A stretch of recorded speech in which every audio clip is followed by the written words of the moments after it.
Podcast starts now.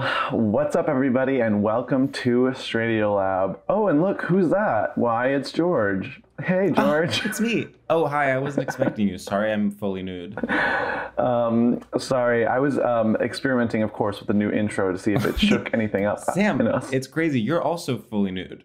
Oh, yeah, we're both fully nude because we were talking about this before we started recording, but we're trying to strip away artifice, and that starts, of course, with stripping away clothing. This is tough because famously you always hate when we match. I can't remember if you've talked about this on air, but at live shows one time you actually made me button my overshirt because yours was unbuttoned and you didn't want both of us to have unbuttoned overshirts. We can't have the same silhouette. Right, it's too matchy. So because I was so worried about us matching, I thought, why not just be fully nude? And then there's no way we would match. But then of course you showed up fully nude as well. And now, I mean, I can't help but think, are you mad that we're matchy? Well, I'm furious, first and foremost. And in fact, I'm going to put on a pair of socks. What if we did like full audio improv, and you heard me be like, doop, doop, doop, doop, doop, creak, opening my drawer, creak, sifting through the socks, goop, it's on. But I'm still fully nude, so it's just like plop, plop, plop. It's just like... That's the sound of just like my body moving. People don't do enough audio improv anymore. I agree. And you know why? It's because it doesn't sell. Uh-huh. That's the feedback we've always gotten is script. Why isn't the podcast more scripted? Yeah. Stop doing sound effects. No one's buying it. No one's. And people and we say, but people love it when we actually explain that we're doing sound effects and do a sort of meta commentary on the concept of audio improv. And what about that? And then they say, no, that doesn't sell either. No, sweetie, whatever you're doing, it's not selling, quite frankly. It's not selling. No one is listening. Here's a question. If you're not selling, do you have any worth? Well, it's interesting because your worth can appreciate. So if you're not selling, then in 20 years, people can be like, well, he was a genius. Uh-huh. Okay, that's actually very good to know. If you are selling, oftentimes that can actually bite you in the ass. And you can be called a sellout. Ah, yes. The 90s are back.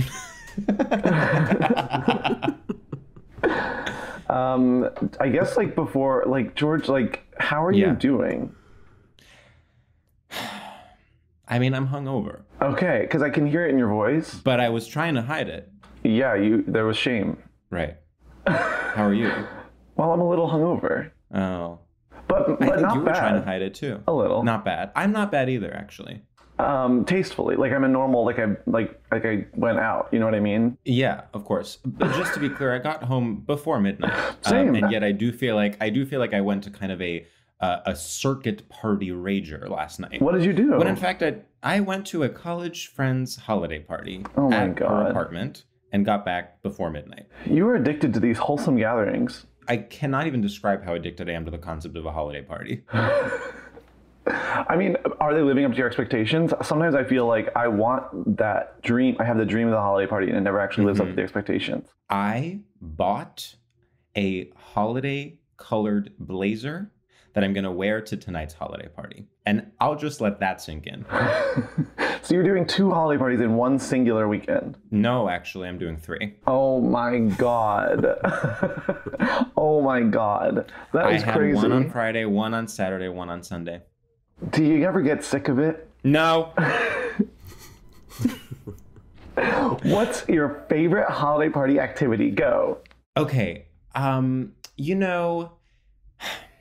When an eggnog is well made and you're like, no, eggnog is disgusting. It looks like cum. Correct. And then you actually have some and you're like, wow, this is delicious. That can be really powerful.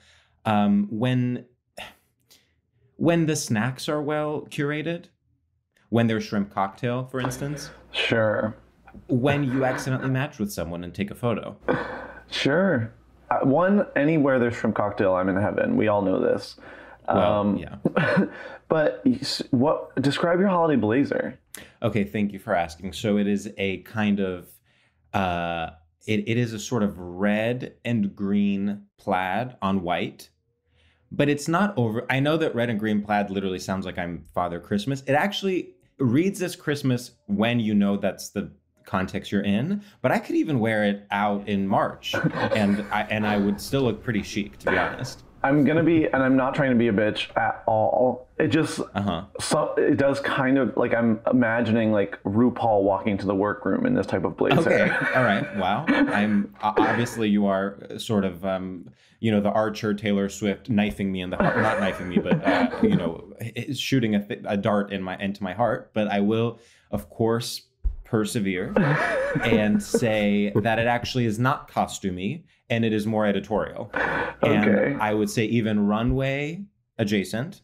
And I think it can be dressed up or dressed down. You can wear it with jeans or with a sort of formal black slack. Just being, devil's advocate, which we all know everyone loves. Sure. If you walk into a room and say there's a Laganja Estrancha there, would she say, "Work, mama," when you're wearing this blazer? You know what? I bet you actually that this blazer is so subtle and sophisticated that Laganja wouldn't get. You wouldn't even perceive that I'm turning a look. Okay. You know who would? An Aquaria, a Violet Chachki. If I walked into a room with Violet Chachki, she would say, "Okay, work." Okay. But Laganja would not get it. Any further questions? No, I actually think that's perfect. I'm glad I asked all the questions because now I actually can see the blazer fully. Yeah. And you know what else? I didn't even lead with this. I found this in a vintage store. It is designer. Nuh-uh. It is a designer blazer. But it's very, if you know, you know. It doesn't have a brand name anywhere. It doesn't say, Fendi, Gucci, Prada in giant letters on the back in rhinestones. But if you are Violet Chachki, if you are Aquaria, let's say, and you see me, you know I'm wearing designer. Okay, which designer is it? What? Tom Brown. Cool. Any other questions? No, I think I've figured it out pretty much. Okay. I'm happy for your designer blazer. Thank you. Okay, one more question, actually. Yeah. Are you going to wear it to multiple Christmas parties, or are you just going to wear it to one? Like, are you worried that people are going to be like, there he is in that blazer again? I know. Well, I do think, not to brag, I have many different friend groups. And so I think I could potentially wear it to two parties total. I'm not going to wear it to more than two, but I do think I could wear it to one party that's, let's say, all comedy people, and one party that's all, let's say, Matthew's friends or something, like my boyfriend's friends. So I think I could choose the parties in such a way where one of them is more of a photography event where I know my photo will be taken, and the other one is more of a casual friend hang, knowing that only photos from one event will make it to the trades. Yeah, so this is a note to everyone throwing a holiday party. Have a step and repeat, or don't expect a look. Yeah. Also, George, I have to say that you did freeze for a moment. Oh no. But it's fine. And it wasn't, both our guest and myself shared a moment where we looked scared at each other. But it was fine. I will say my Wi-Fi actually went to the one that doesn't work, the extension, so I'm going to switch it now. Hold on. Okay, so then we're going to bring in our guest once the tech is really correct. I'm going to freeze and then I'm going to unfreeze it. Okay, I did that on purpose for the record. Okay, well that's actually a perfect time to freeze because now we can bring in our guest. Okay, and without further ado, the podcast has resumed officially. So please welcome to the pod, the one, the only, Jeff Hiller. Hi. Can I just, because I was listening in, can I just say, George, you did this really amazing thing where you were wildly vague, and then Sam would ask you one question and you would be so honed in specific. Yeah. You literally were like, it's a designer jacket. Didn't tell us the designer until you were questioned on it. You also said, I have a holiday colored jacket. Yes. Well, I'm trying to be inclusive. I didn't want to just say Christmas. It's not the holiday part I had a problem with. Okay. I wouldn't call a color holiday, I guess. Oh, is what interesting. I guess I would say. Yeah, you could have said what color it was. You know? Right. Yeah. Which you had the verbiage for, the language for, because once there were follow-up questions asked, you really gave us like a full dissertation with drag queen references of who. Exactly. Well, you know, it's... I would give a little justice for Laganja, who's really come back as a star. Well, you know, that All-Stars entrance, come on. Oh, no, it was amazing. Yeah, it was amazing. That was amazing. That was amazing. What was that, 15 years ago? There's this video, Jeff, I don't know if you saw it, and by the time this episode comes out, it will be completely irrelevant, but it is just the darkest. It is her doing an ad for lube and Israel. And she's doing an ad for lube, not even Israeli lube in Israel. It's actually impossible to understand who paid her for this ad, because I think the lube is like Durex brand or something. Like, it is not a lube that is Israeli, but she keeps being like, you know how I love Israeli men, and I love lube. And she also is doing a pun the whole time where she goes, I lube Israeli men.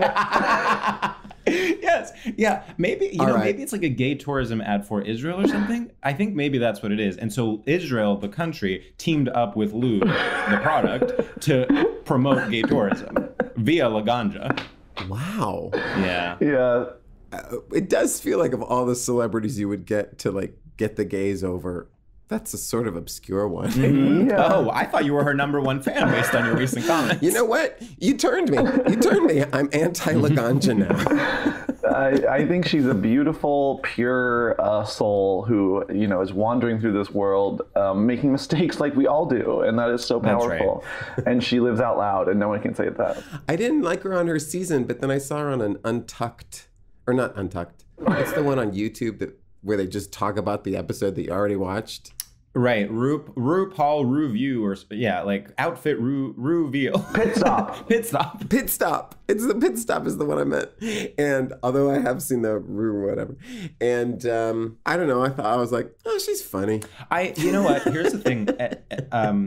I really always appreciate when someone is a genuine kind of eccentric. Yeah. Like, I do think Laganja, she's not putting it on. Like, I do think she is like a weirdo. Right. Yeah. And actually, you know, so many of these queens are so calculated and, you know, have literally went to grad school to be drag queens. And it's good to see someone who didn't even really probably finish middle school. She didn't even get her drag queen GED. Come on, hummus.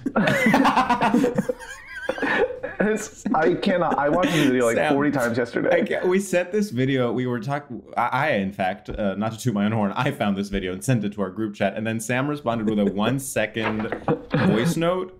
Can you do it again, Sam? Come on, hummus.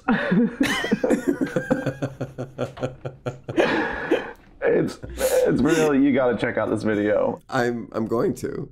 I would like to say that my mom one time goes, Jeff, have you ever heard of the dip hummus? And that does remind me. My mom always calls it a dip. Because I, for many years in a row, in fact, would make hummus as sort of a kind of appetizer when we would have people over for the holidays and stuff. There I go again, the holidays.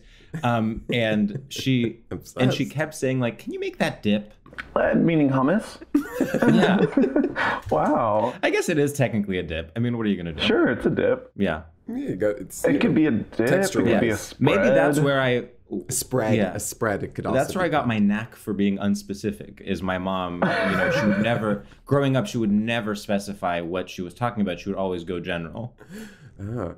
Well, it's nice because it invites follow-up. Exactly. Yeah. Exactly. I mean, I was definitely having to do a lot of the work. I was having to like sort of pry and ask questions, where a normal conversation is sort of more like you're providing the information and I'm sort of adding on to that information, sort of my take. But it was so vague that I didn't even really know how to respond to it other than to ask questions. Okay. I mean, I'm sorry, but like I was simply describing that I bought a blazer that I'm going to wear to Christmas parties. So I don't think I was being, you know, the elusive chanteuse over here. No, you were being so withholding. You were being like so toxic. And I also just want to say, you know, both of us, of course, thrive as interviewers. And I think I was giving you a gift of being like, well, you can interview me now. Yeah, no, we both train each other to be better interviewers. Yeah. Yeah. Yeah, when we got on the call, I was like, he needs to warm up. Yeah, so like watch how good we are at it. Jeff, how are you? Yeah, what's up? Wow, you are good at it. Right? Barbara Walters stuff. What if I just started weeping? Wow, I wish that were true. Oh. I'm fine. Sure, I got a little ennui. It's a rainy day. Sure. Yeah. But that can be nice. It's a gloomy day. It's a gloomy day. I just want to say it is 1:20 p.m. In some cultures, that's the middle of the day. I have currently both overhead lighting and a desk lamp on. It's still kind of dark in here. Yeah, I had to turn on 2 lamps in order to have full light, which I realized the podcasting audience doesn't even know I went to all that effort, so I have to say it. Yeah, well, you look incredible. You're glowing. You're absolutely stunning. Thank you. Thank you. It's a huge... If I turned this around, it would just look like a photo studio. Jeff, when it comes to holiday parties, are you pro or against?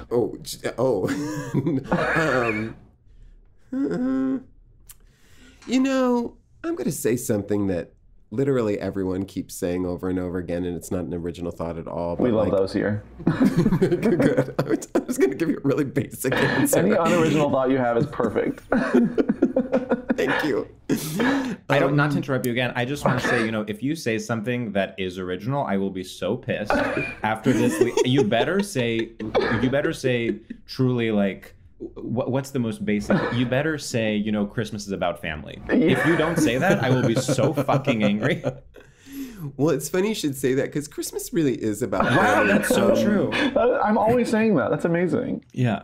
Here's what I was going to say, which I do think is kind of an unoriginal thought, which is that post-pandemic, I'm like, oh, God, it's so hard to go out. Well, Jeff, the pandemic isn't over, actually. The pandemic isn't over. And I didn't know. I didn't know. Yeah, check the news, girlfriend. I'm sorry. Yeah. No, and I know I haven't been out. And I know you're here to promote a bunch of projects where you show up the only person unvaxxed, the only person without a mask, and demand. I am not releasing my vaccine status. But yeah, I guess post-pandemic, I'm doing air quotes for everyone listening, things have been great for everyone. Listen, if they didn't hear those air quotes, they have no reference for subtlety whatsoever. But to agree with you, I do think it is tough to go out post-pandemic. Yeah, to 100% agree with you. You're 100% correct. Well, what do you do? What do you do in these current pandemic Christmas parties or holiday parties? Yeah. Are you all masked? Are they happening outdoors? We're all masked, but we are having penetrative sex.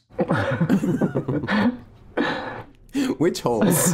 Honey, all of them except the mouth because they're masked. That is the one hole no one's getting anywhere near because the pandemic is not over. I still enjoy going out, of course, but I do think something in the pandemic was that now I don't, like, the night used to start at 10 p.m. and it would be like, okay, the night's starting now. And it's like, I'm going to be out till 2 a.m. roughly. And now it's like, I love an 8 p.m. start to the night and like a wrap it up around 12:30. That is just so perfect. Yeah. Honey, now see, I'm significantly older than you, but I am like, let's do a 6 p.m. start. Wrap it up by 6:15. Well, Jeff, do you know what you would love? A holiday party. Because you better believe they start at like 3 p.m. Perfect. Okay, then I'm pro. All right, well, I'll see you there. You better compliment my blazer, bitch. Ooh, it's so holiday. I love the holiday color it is.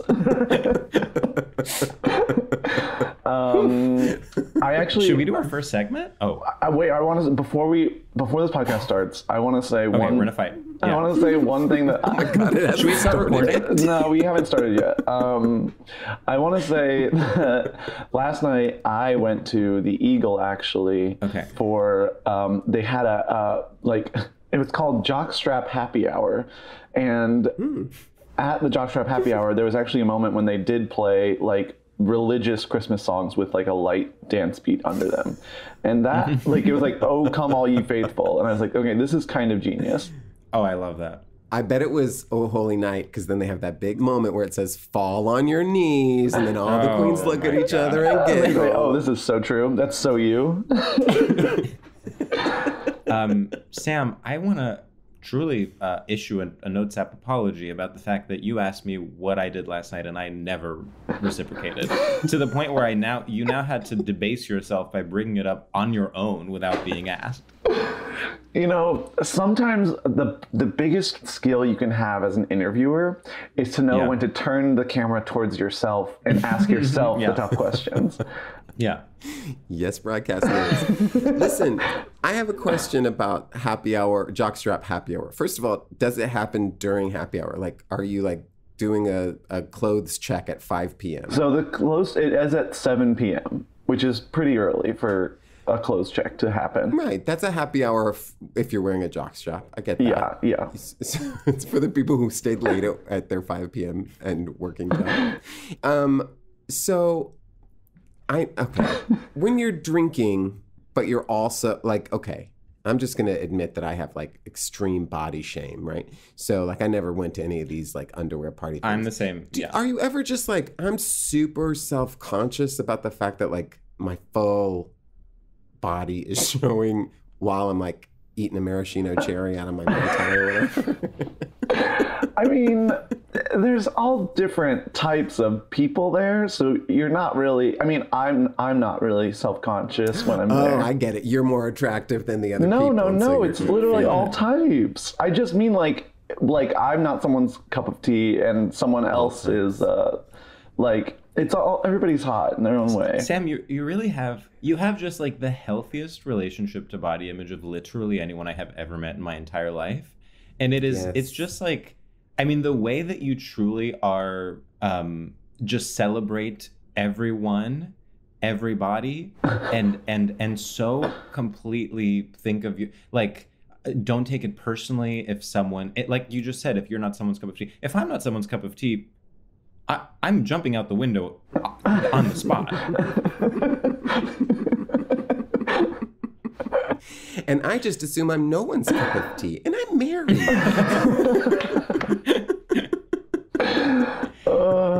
Well. Did you have a nice time? I did have a nice time. I bet it was probably because, do you use Dove soap? And they have that Real Bodies campaign, and so that actually radicalized Sam, and that's when he started believing in body diversity. Yeah, I was really, really body negative before that ad campaign. Yeah, you should listen to early episodes of this podcast. Thank you, Dove. I was just going off about different types really of bodies. Seriously. Yeah, he's like, don't joke about the Dove campaign. That changed my life. That's beautiful. Also, it's just, when I got there, I was like, because I'd never been to this event before, and I was sort of like, do I? Like, I don't want to like take my clothes off if that's not the vibe. Mostly is what I'm afraid of, is like just being weird. I don't want to be weird. Were you being like the only one that's doing it? Everybody else is like, okay, wow. Yeah, but I got there and actually, like, I was like, well, I'm gonna wait, and then everyone else was already in their underwear, and so I was like, oh, I'm the weird one by not being in my underwear, so I guess I'll hop on in. And did you wear were you like, oh, thank God I wore a good underwear, or were you like, oh no, I'm wearing like the holy ones from Uniqlo? I purposefully did wear a jockstrap. Oh yeah, you gotta. To be on theme. Of course. And it was holiday colored, no less. Yeah. Oh, I love a holiday color.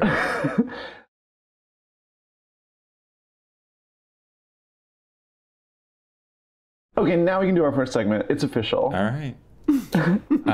Jeff, our first segment is called Straight Shooters. Here on this podcast, we call StraightioLab. And this segment is meant to test your familiarity with and complicity in straight culture. And we will ask you a series of rapid fire this or that questions that make very little sense, and you have to choose one thing or another thing. And the one rule is you can't ask any follow-up questions about how the game works. Otherwise, you will be booted off the island. No. How will you have a podcast then? I hear a question. Oh, sorry. Sam, take it away. Okay. Amy Man or Boy George? Amy Man. J. Crew or iRobot? iRobot. Okay, supporting the troops or supporting local businesses? Supporting local businesses. Unrealistic beauty standards or super realistic underwater CGI in Avatar 2: The Shape of Water? Yes. Unrealistic beauty standards. Okay, the hit song Auld Lang Syne or the hit podcast How Long Gone? All things. Okay, Jeff. Subverting the male gaze or going through a bisexual phase? Subverting the male gaze. Okay, John C. Reilly, William H. Macy, or Toys R Us? Toys R Us. Trusting your gut or busting a nut? Busting a nut. Nice. Mad respect. You know, I have to say, I think you did such a good job. I think you did a really great job. Yeah. I think so too. All right. Well, I have some defenses if you wanted to go back, but if you trust it, then let's just move through. I would love to hear some defense. Yeah. What was your tactic during that difficult game? Oh, yeah. Well, I forget which one I was like really like I want to tell you why I chose that one. But I will say I forgot that Avatar happened until I saw that there's a sequel to it. And I was like, oh yeah, that movie. I know. And then I found out it's the highest grossing film of all time. And I would just rather have unrealistic body standards. Yeah. It is true that unrealistic body standards are in some ways better for society than realistic CGI. In the long run. In the long run. Yeah. And I don't want to defend that. Yeah. I'm not going to sit here and defending it. defend that. No. If you don't understand it, I'm not going to. At least unrealistic body standards gave us Naomi Campbell. Yeah. 90s supermodels. James Cameron could not make her on the computer. Yeah. No. I would argue he made Zoe Saldana look worse. Yeah. That's true. See, unrealistic body standards gave us actual Zoe Saldana, and then James Cameron made her into a blue alien? Like, what is he doing? It's too confusing. We've already sacrificed so much as a society to have her, to present it. Yeah, exactly. It would be fun if Naomi Campbell was in Avatar 2, though. She should actually be in Avatar 2, but be the only one not blue. That's such a good idea. Everyone else is blue, and then Naomi Campbell's like, hello. Have you seen that picture of her in that crazy gown where she's standing next to the Teletubbies? Oh, it's real good. I don't understand it. And then there's also that one of Nicole Kidman where they're at the Balenciaga show and they're just talking, but they're like in their dresses that they can't really move. It's really good. Anyway, I would like her to just be in that dress in Avatar, just standing next to one of the blue people. That really would, honestly, then I would maybe watch Avatar 2: The Shape of Water if Naomi Campbell played herself in it in like a fun cameo. Me too. I really love that you know the little... I know. Yeah. What do you call it? The tagline? The tag, yeah. The tag or whatever, yeah. I consulted on it. Yeah, he came up with it. I will be honest with you both. I am planning on seeing Avatar 2 Way of Water. The Shape of Water. Shape of Water. Oh, The Way of Water? Oh my God, it's The Way of Water. Yeah, have you been saying The Shape of Water, like the movie? I've been saying The Shape of Water this entire time, and that is a different movie. The Shape of Water is a different movie, right? Wow, that's so funny. I mean, once again, no one corrected me, and I said it truly like 16 times. I honestly thought you were saying it right, and now I'm thrown off. But I'm currently in a text thread planning to go, saying, which night are we going to go? Wow. Isn't that weird? When is it opening? Do you know? December 16th. See you there. Well, See you there, chicas. We're renting out a whole I still theater. think people need to show up to show that movies matter. Movies are back because the pandemic is officially over. Because Avatar 2 is out. Wait a minute, did it end just since we had our last conversation about how it's You didn't get the text alert? Okay. No, I didn't. Yeah, there was a text alert. You know what? I put on Do Not Disturb. There was a text alert. Do Not Disturb. It's my own fault. Yeah. That's why you never mute your text messages when you're doing a podcast. It's really important to be on your phone constantly because the way the news is going. News. Things are happening so fast these days that you just have to be on your phone constantly, even when you're recording. It's really true. That's you've taught me. Sorry, that wasn't a very good response. No, that was actually perfect. No. That was really great. Was it? Yeah, it was really, really good. I'm just trying to be really basic on this one. No. No. What's your most unoriginal idea that you've ever had? Oh, that's a good question. Ooh. Oh, that's... Well, I got married. Oh, yeah, getting married. Sure. Well, it's pretty like going along. Sure. What else? I just went on a vacation to an all-inclusive resort. Wow. That's pretty basic. That's pretty basic. Where was it? Punta Cana in the Dominican Republic. Okay, that's a little less basic. Off. Yeah, that's a little off. The beaten You path. didn't go to the Atlantis Resort in the Caribbean. No. I didn't. Although the Dominican Republic, I think, is technically in the Caribbean. Oh, I guess that's true. Well, we're listening and we're learning and we're really doing our best over here. I'm trying to think. What's your most unoriginal thought, Sam? My most unoriginal thought is that I'm like my true most unoriginal thought is like, don't talk to me till I've had my coffee. Like I'm like every morning I'm like, I haven't had my coffee, and it's like, seriously, that's like what you're annoyed at? And it's like, yeah, that's pretty much my deal. Yeah, I guess my current most unoriginal thought is my fetishization of the holidays that is happening this year. I'm really like gonna go to a Christmas market at some point. Which I do think there's something deeper going on here with your obsession with the holiday, and I don't really know what it means. Like, is it a family feeling? I guess it can be traced back to mama. Right. As the world becomes more, in this climate, as the world becomes more uncertain, rising inflation, etc., I am grasping on to the things that made me feel safe as a child. Mm-hmm. That makes sense. Oh my God, I just got a text alert. Apparently, nothing is going on anymore. Oh. So things are kind of back to normal? Things are back. Oh my God, that's such a relief. It's such a relief. Jeff is actually checking his phone. He's like, wait, I didn't get it. I didn't get the alert. I didn't get it. Jeff, is your phone on airplane mode? Oh, you just got it? No. Yeah, there it is. Oh, yeah. Oh, so that's disappointing. Yeah, so nothing's going on anymore. That's awesome. Oh, what a bummer. Wow. Yeah. I mean, I hope it lasts, is what I'll say. Because in the past, we've had moments where we've gotten that alert, nothing's going on anymore, and then 3 days later, things start happening again. Everything's happening. Things happen, yeah. Mm-hmm. But I think for now, we can just enjoy that, like, all right, we get a break. We get a break. Now models can thrive once again. Yeah. Yeah, body positivity is over. We're back to... I have been, wait for it, waiting to exhale, and I just did. Thank you, Loretta Devine. I think maybe it could be radically unoriginal if we got into our topic. Yeah. I'm so excited. This is maybe one of the more radical ways we've ever chosen a topic.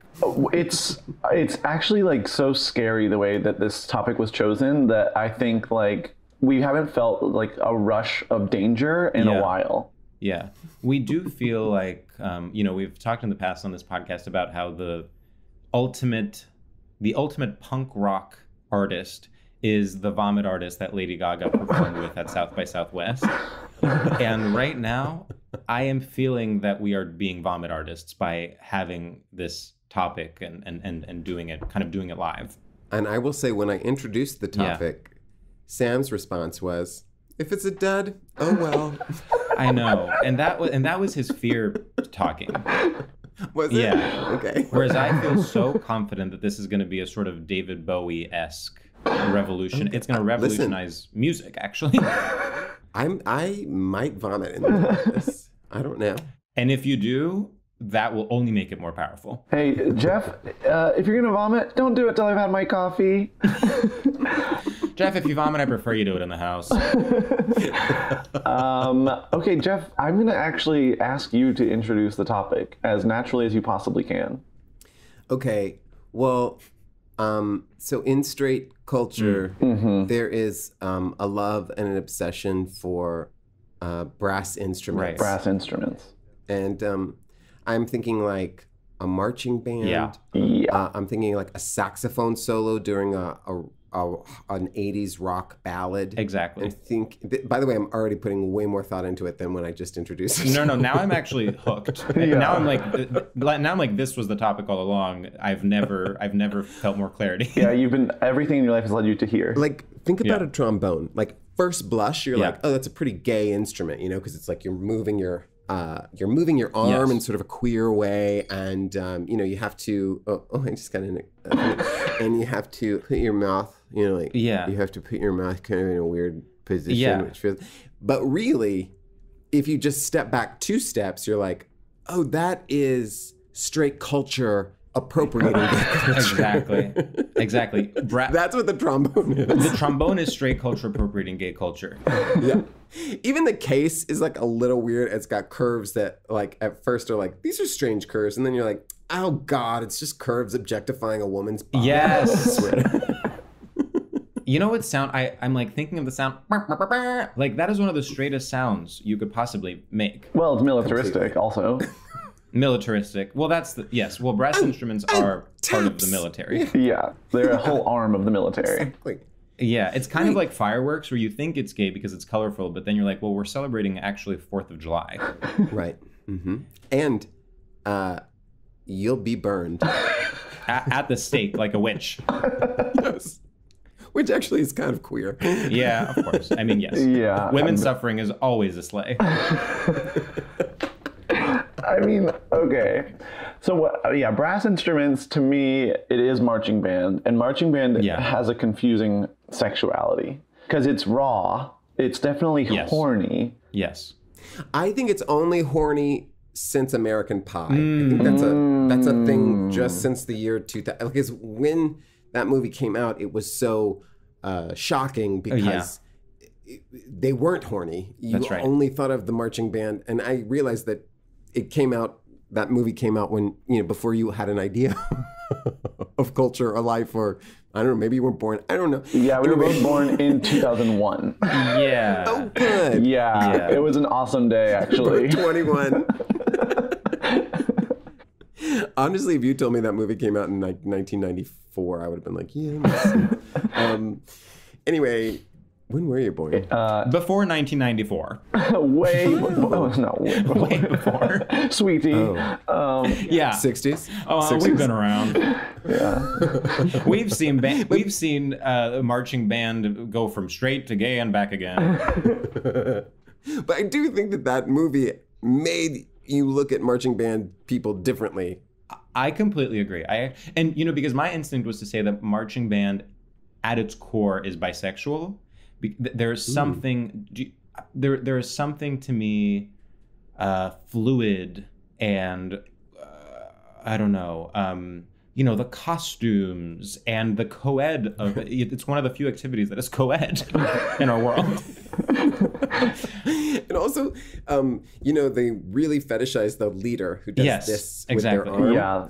Who I guess is just keeping the beat. I don't know.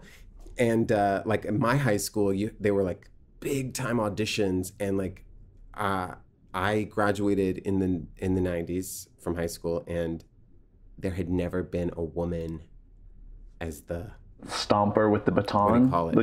As the stomper with the baton. Drum major. The drum major. Okay. Never. Yeah. So following a man that's setting the beat, not only does it feel straight, it feels like fascistic. Yeah, that's like I almost don't want to get into it. That's literal fascism. But okay, right. but go off. To be clear, we said fascistic, not fetishistic. Yeah. It's well, they go hand in hand, honestly. Yeah, it's hard to take the fetish out of fascism. One of the most difficult parts about being gay is taking the fetish out of fascism.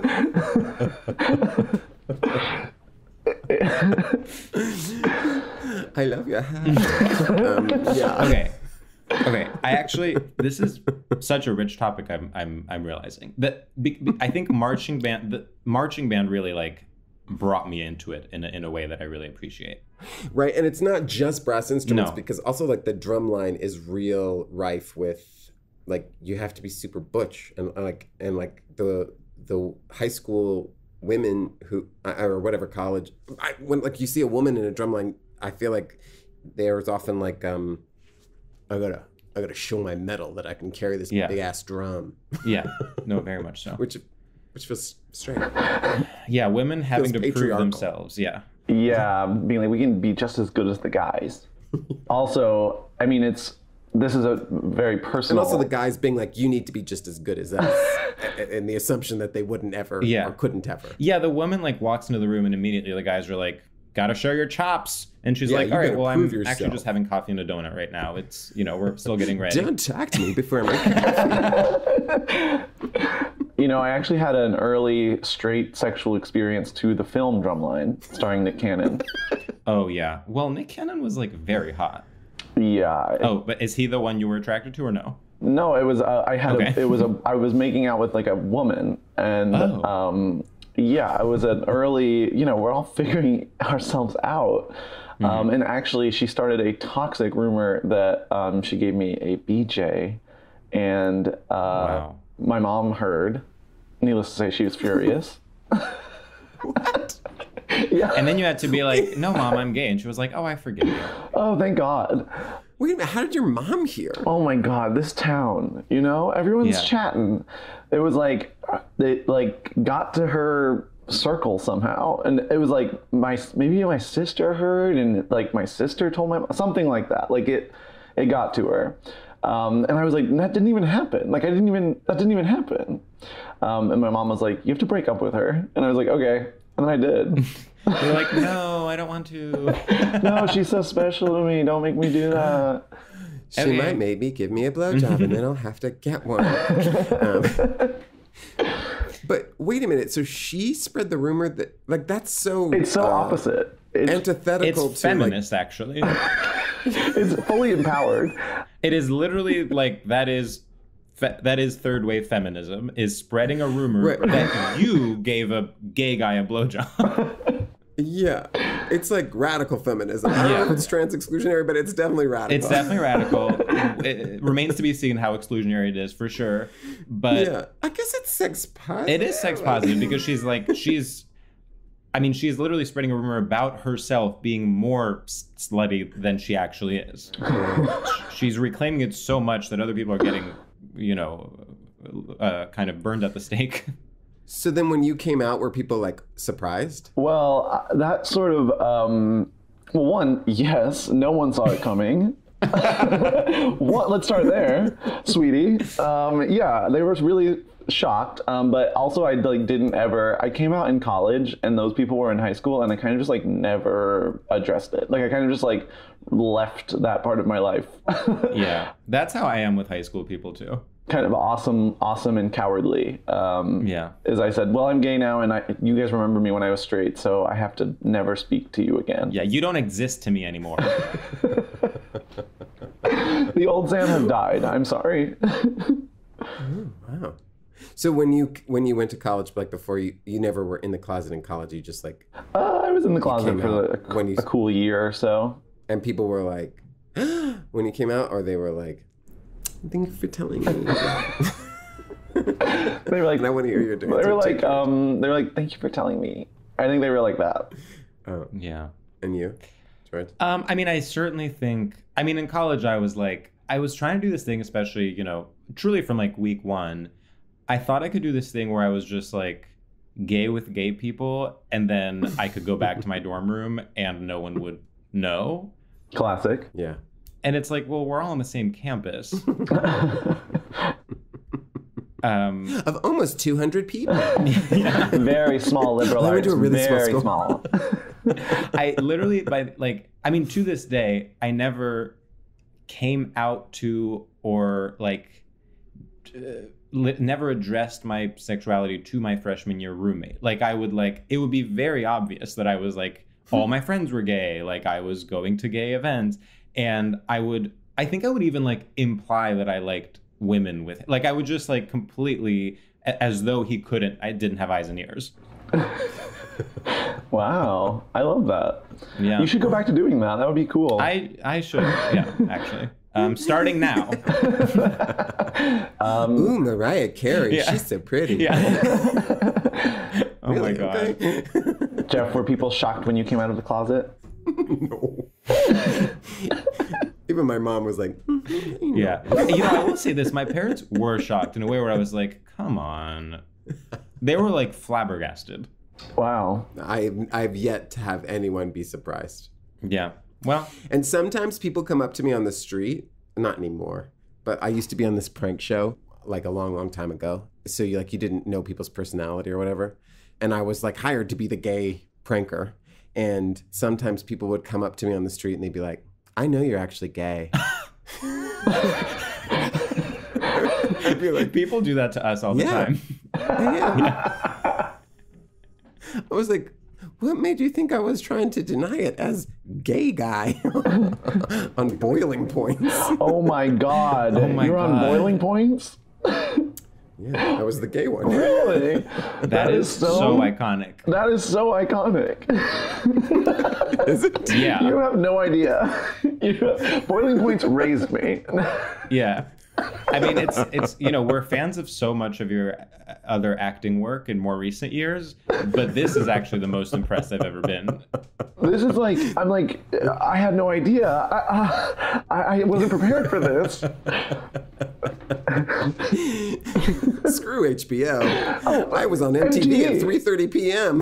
When I got home from school, no less. Exactly. And one time we did this gay blind date, and this one, they called him Marks, and the Mark came in, and he just I hadn't even started. I was supposed to be really whiny on the date, but I just go hi, and he goes, I'm sorry, no. God. Oh my awful. God. But people used to do things like that in the, early 2000s? When was this? Yeah. Yeah, that's what happened. That's back in the day. I was mentally preparing for Boiling Points. It was one of those things where I was like, this must be a thing that happens always. I was mentally preparing for when Boiling Points comes for me and being like, you kept thinking you were going to be on Boiling Points. Yeah. And I was like, you know what? If that happened to me, I would never cuss. I would never get mad because I'm so calm. I could absolutely win the $100 on Boiling Points. Yeah. Well, Boiling Points really did train us for the surveillance state in that way. It was they could be watching, the cameras could be on. You might be on Boiling Points, so you better act normal. Yeah, it's awful. It's awful because it's we'll reward you if you don't stand up for yourself. Yeah, it's if you take just it. let someone be really mean to you for 22 minutes. Oh my God. I mean, also credit to Boiling Points for having a gay prankster. I mean, talk about inclusionary. Yeah, that was really big. That is so powerful.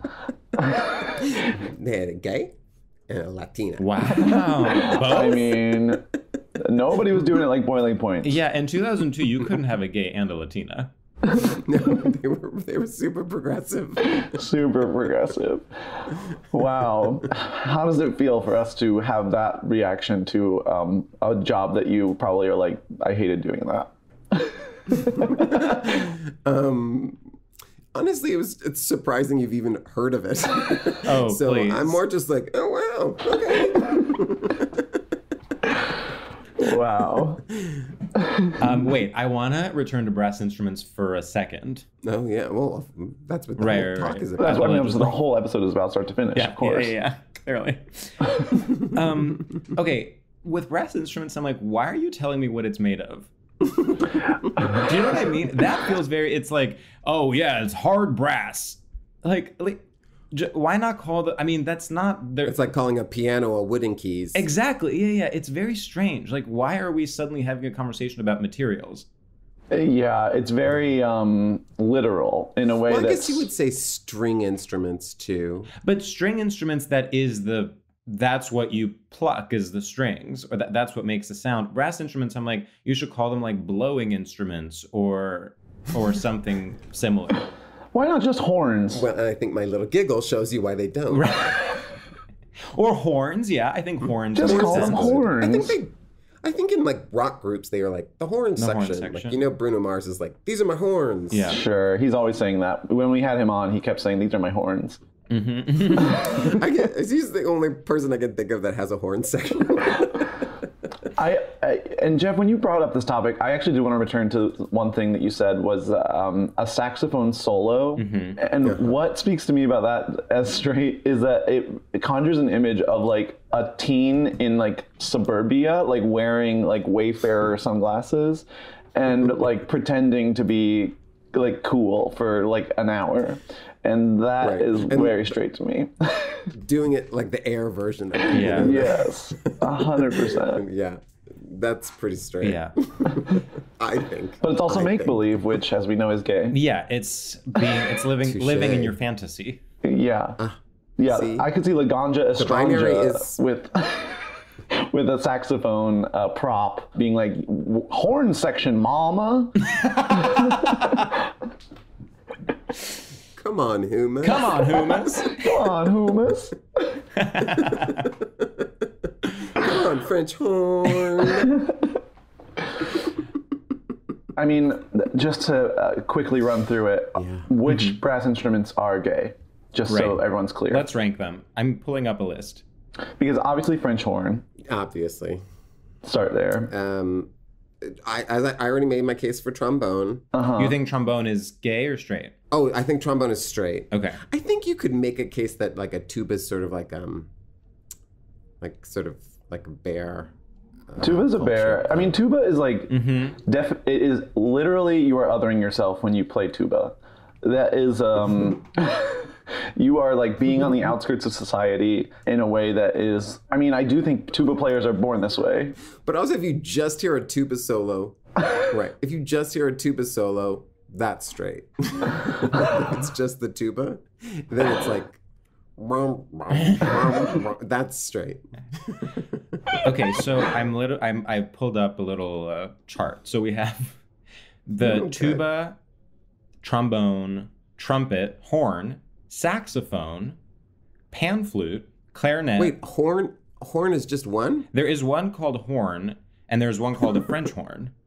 Huh. Well, that's complicated. And then there's, of course, the flute. Well, the flute is almost so obviously gay that you have to interrogate it a little bit.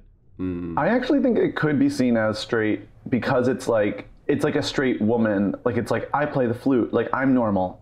Like, it's like, don't question me at all. If you're a woman, it's normal to play the flute. And then, of course, if a guy plays the flute, he's being purposefully, like, subverting the heterosexual institution of marriage. And he's probably a nurse. Clarinet is a tough one. Where do we land on that? I think straight. Oh. Yeah, it does feel kind of straight. Because I think that is what Woody Allen plays. Yeah. To me, the main thing with the clarinet is that that's what Woody Allen plays. Right. And it's also like, at least the young women in my high school who played the clarinet were... LGBTQ? No. Oh. No, they were... God, there's no word that's not just a read. So I'm going to just say it. They're boring. Oh. Oh, that's normal to say. I do think a clarinet is a boring... God, we're going to get so many letters from clarinet players. Yeah. By the way, if you are good at playing any of these instruments, I'm so impressed with you. I think playing an instrument is so difficult. I tried both piano and violin when I was young, and I was so bad at them. Did you ever play the handbells? No, but I bet I would be really good at that. Is it just like bells that you ring? Sounds Christmassy. Sounds holiday. Yeah, I love that. No, you have to play them in rhythm. Oh, I see. Of course. And it's like you're only one note. So you have to wait until your note comes and then hit it. Right. I love that. That's stressful. That's a sort of cameo, it's like you have a guest role. Right. But that is gay. That is gay, of course. Handbells are gay. Yeah. Even in a church. Oh, I always love when there's an instrument that like is a little, it's like when someone plays a triangle or something, when it's almost like a bit that you're even playing it. That I love. Yeah. When it's just like they're holding the triangle for a really long time and then they just go one little hit of it. Yeah, that is really cute. That's nice. So delicate. Mm-hmm. That's actually an old improv trick of mine that I would. You just pull out the triangle? Like when for some, it's a long story, but my improv team would often be like just playing in a band and I would just hold the triangle on the back line. So when they were improv playing the band, were they making noises with their mouths? Were they doing sound effects? Yeah, they were. And they would often make this one particular member of our team like give a little like they would make him do like Elvis, where he would be like saying who's in the band. They made him do this multiple times? Yeah, I'm not gonna lie to you. We weren't a very good improv team. We just did bits a lot. I really do think if you go through improv training, you can handle anything in life. Jeff, agree or disagree? And by the way, I don't mean that as a compliment. That's like yeah. Which has given you more tools to succeed, improv training or boiling points training? I mean, they're one of the same. They are the same. They really were. Both of them make you just subvert all of your needs and go along with the other person. Yeah. Which, by the way, I've been doing since birth. So that's good. I hear that's how you gain success by completely diminishing your own needs and burying my own personality to become what you need. That is official acting advice. If there's one thing I tell my mentees, it's just be smaller. Less personality. Less. I don't want to know anything about you, sweetie. Say yes. And don't even say and. Just say yes. Just say yes. In fact, say nothing. Thanks. Say nothing. Just nod. Nod and look scared. Silently cry, nod, and look scared. That's the best blink advice. Blink if you can hear me. Blink if you can hear me, but don't move too much. No, too much blinking. Wow. Oh, what a dream if they said blink if you can hear me. Oh my God. Oh, I would love that. Well, I think we've covered brass instruments, and now we've covered acting. Yeah. and I guess the final thing about, just on a very obvious level, brass instruments, it's like you see a full orchestra or something. Everyone is being so dainty, so delicate, and suddenly the brass people are like, "Rah!" Like it does feel like quiet, simmer down. Yeah, right. We're actually trying to listen to real music. Yeah, we're actually. We're trying to listen to real music, and you're coming in here with your comedic sound effects. Stop shouting. And like when I grew up going to church on Easter Sunday, they'd bring in the brass instrument, and it was always these kind of like butch guys who'd be like, and, they do a lot of like moving their lips, before they warmed up. And then but every like at Christmas, they'd bring in like a guest organist or like a choir director or like a soloist, and they were always a little swishy. But the brass people, they'd be like, yeah, let's do this. Yeah. Let's go. I want to be in the balcony so I can blow it out from above. That kind of thing. I'm not even questioning. Yeah. Wow. Anything. I don't question anything. I've never had a question in my entire life. I only speak in declarative sentences. God, I wish that were me. All I ever want is to just never question anything ever. I know, and yet it's all we do. I know, it's toxic. We need to stop. From now on, moving forward, this is a podcast that is just about facts that we already know. That's right. A great New Year's resolution for everyone for 2023 is no more questions. Yeah, exactly. No more questions. Yeah, no more questions at all.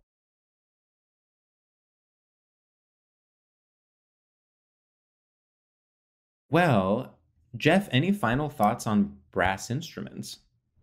No.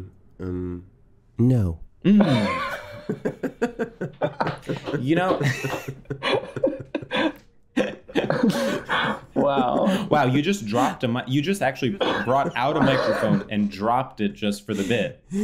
I'm sorry, my case. The way you implied so much with that no really was powerful. Yeah. That video is going to be used as a reaction video online by teens. Wouldn't it be so fun to be a GIF? I'm going to be a GIF. Ooh. Jeff the GIF. Woo! I actually have one last thing I want to say, which is that people will have you believe that it's like overdone when Lizzo plays the flute. I think it still slays.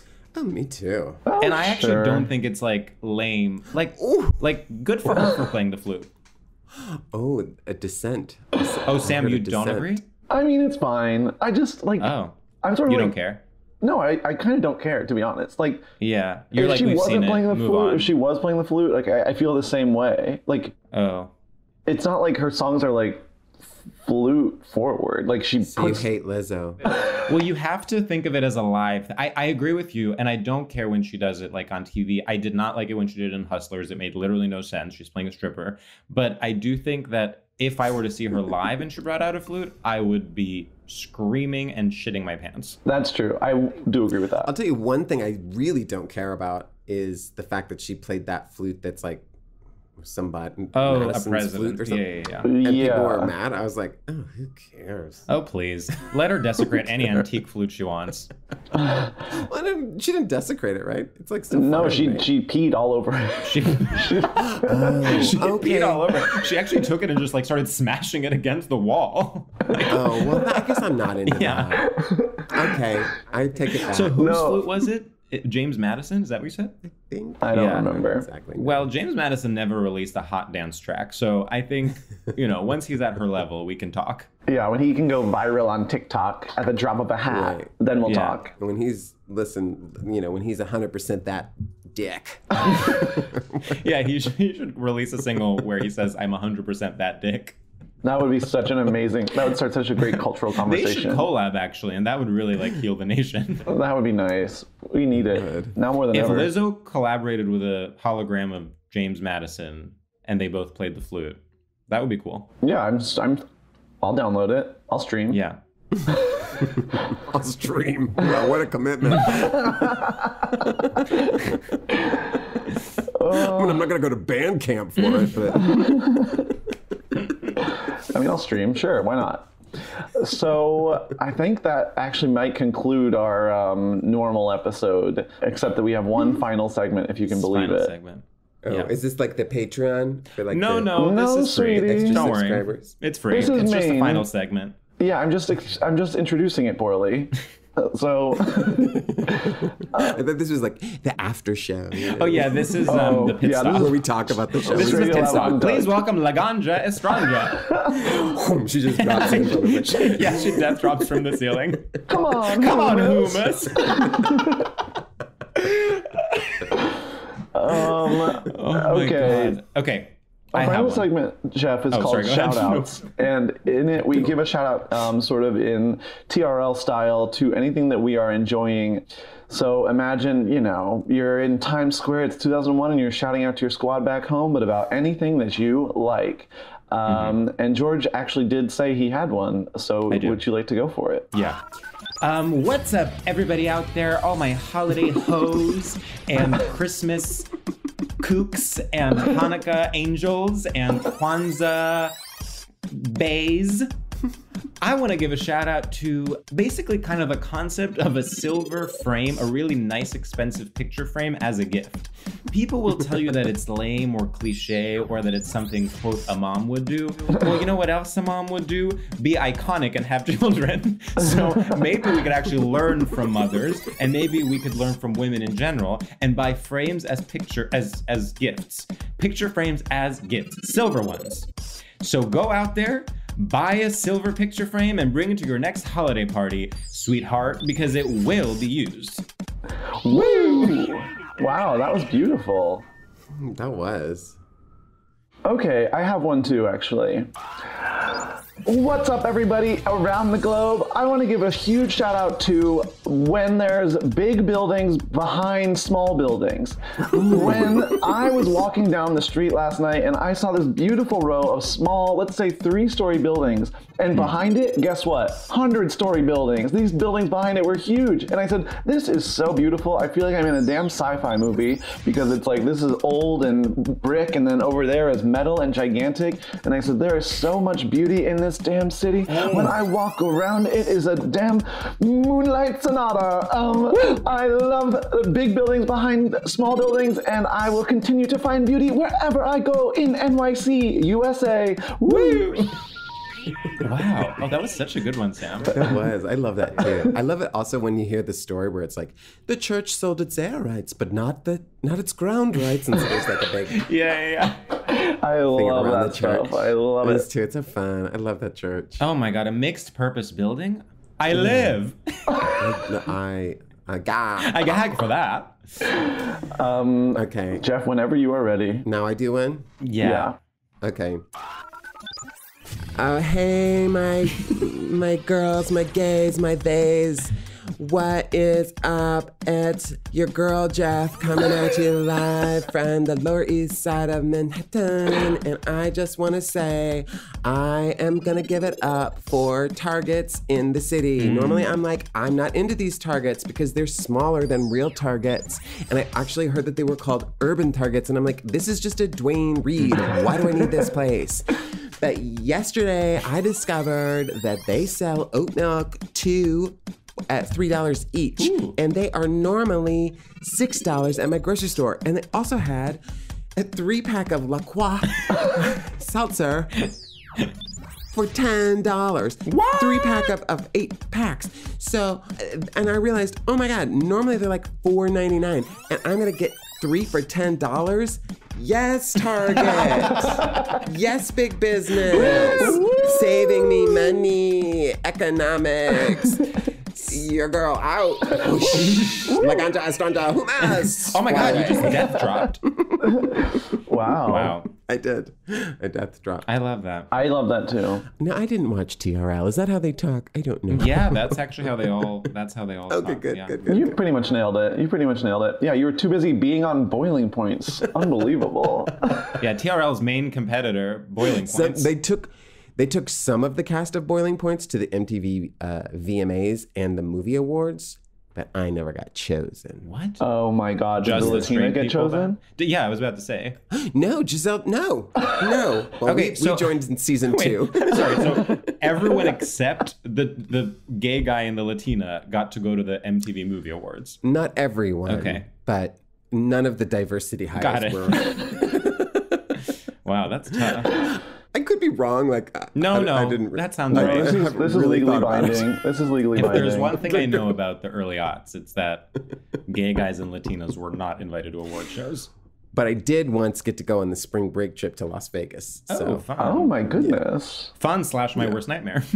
it really was. And you know what the bit I had to do was I was a limo driver and a guy got in the back and he had a little fart machine and he kept farting. And I was like, you guys, it smells really bad in here. And I'm going to charge you money because you made my limo smell bad. But also we couldn't drive because of, I don't know, technical reasons. And so we were just sitting in a parking lot in a limousine. Oh my God. I should tell that story somewhere. I'm going to win them off. You could win them all. I mean, it really is such a rush to hear the inside scoop about these shows because they really did. It's like how Dax Shepard started out on Punk'd. And now look at him. He's my favorite actor. And podcaster even. And podcaster, yeah. Yeah, I think his is really famous, right? Isn't it fancy? He is actually. His podcast is huge. So no disrespect to him. God, I wish I was him. God, I wish I was him. Every day, I wish I was him. Well, Jeff, we've come a long way since Boiling Points. And we are still trying to figure out a natural way to plug things. But we did want to, no, because for the longest time, we were staunchly anti-capitalist to the point where we would censor our guests when they brought up projects they're working on. But we do want to give you a long beep as if they were saying something really offensive. We do want to give you the opportunity. We actually did think it was really funny, and we thought it was really edgy that we were like, no, literally you're not allowed to plug anything. And then now we're like, it's actually not nice. It's actually not cool or nice. People are just trying to have careers, and we are preventing them from doing that. So we do want to give you the space to kind of read your entire IMDb page from top to bottom. Okay. Yeah, so... And this one is just I think this was a sketch I filmed. I don't even know what this one is. Oh, that's public access. I do want to say one thing. Well, okay, we do want to give you the opportunity to say what people can see you on. By the way, I have been on podcasts and then they put the podcast on IMDb. Do you all do that? No, but we can if you want. No, we can if you want. No, yeah. I don't. If you want to be, I didn't understand understand it. I didn't understand it. Oh, okay. Go ahead. Give me the rules. No, I just like anything you are currently on that you would like to plug. But also you don't have to. Now I feel like we're forcing you to, and honestly, we're doing it only because... We're being so weird. I want to. Yeah. Okay, here's the deal. Okay. I am on a TV show, and I think it's good, and I think people should watch it. Okay. And the first season is currently already on HBO Max, and the season 2 is coming out in the winter. Which is just around the corner. Marchish. Yeah. And it's called Somebody Somewhere, and it's a really good show. It is a really good show. It's a really good It's a really incredible show, and it's co-starring Bridget Everett, who's one of our favorites here. Has she been on this? No, but I simply am a fan. No, I would love for her to come on. Please put in a good word for sure. Yeah, tell her we were not annoying and that we were really normal the whole time. Okay. I one time, before I started doing comedy, saw her perform in San Francisco when I lived there. And it was like before she started like, you know, it was like at a dive bar or something. Like it was before she was super big. And I still to this day, I'm like, that was maybe the best live performance of any kind I've ever seen in my entire life. I think she maybe did a stage dive from the bar in a dive bar to an audience of like 12. Well, she's not going to phone it in. If there's an audience, there's an audience. Yeah. God, I love her so much. And Jeff, I also want to say one thing, which is that I have been instructed, my boyfriend told me to tell you that you gave one of his favorite line readings of all time on Unbreakable Kimmy Schmidt, where someone, and I wish I remember the details, but someone says, like, in a very crazy tone, says, like, thank you, and then you say, same tone, you're welcome. Yeah. I'm sure I'm butchering it, but I have been thinking about same tone, you're welcome. Yeah, that was funny. Yeah, thank you. Do you think I did it better or equally good? Oh, yeah. You know what? Yeah, I think you should have gotten that role. Thank you. Yeah, no. You know what? So if the show were still on, I think they would write. Actually, that role that I played, someone else had originally played. It was like the assistant to one of the mole women, Donna Maria, and they originally had a different assistant. He did one episode, but then he was on tour doing some show, and he couldn't come back to shoot the second episode, and so it was Bruno Mars. It was Preston Sadler, who I actually happen to know. Anyway, so I would imagine that he probably did it better. But my real point is, when they do the Kimmy Schmidt movie, or I think they already did it, didn't they? What do I have to do to get cast in this town? You should be the next gay assistant. I mean, from your mouth to God's ears. They would take two different names and put it together. So mine was Tomothy, and I forget what the first guy's name was. It was like Krista Dave or something like that.